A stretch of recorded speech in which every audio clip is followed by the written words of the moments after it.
15 часа доверие. Се вика Ирен. Работи како професорка по јазици и е човек кој знае што сака. Цврсто стои за тоа и го живее најдоброто од животот. Тактичност и добродушност се двете дополнителни состојки што го прават овој прекрасен коктел од човек.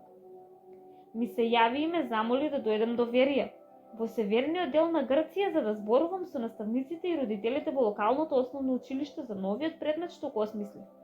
Се работи за подучување на деца и возрастни за новиот однос кон животот и мојот сон е тој предмет да се исучува во сите грчки училишта.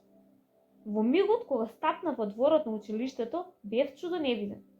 Ово училиште ме врати назад во моето основно училиште во Атина, во 70-тите години.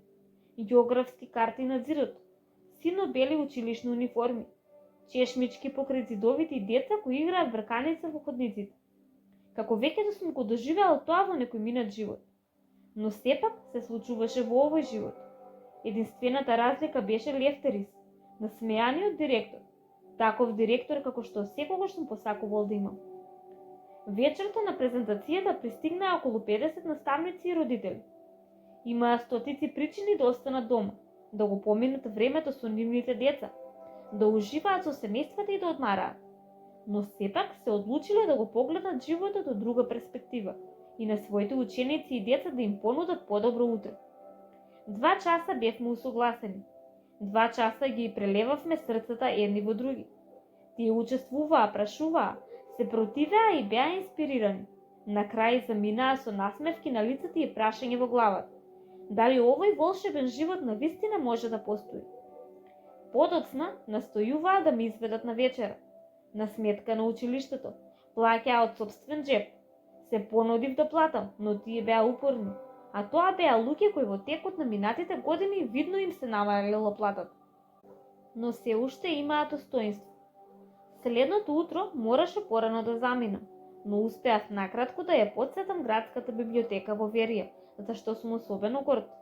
Тоа е едно од неколкуте библиотеки на светот што добила награда од фондацијата Бил и Мелинда Гейтс.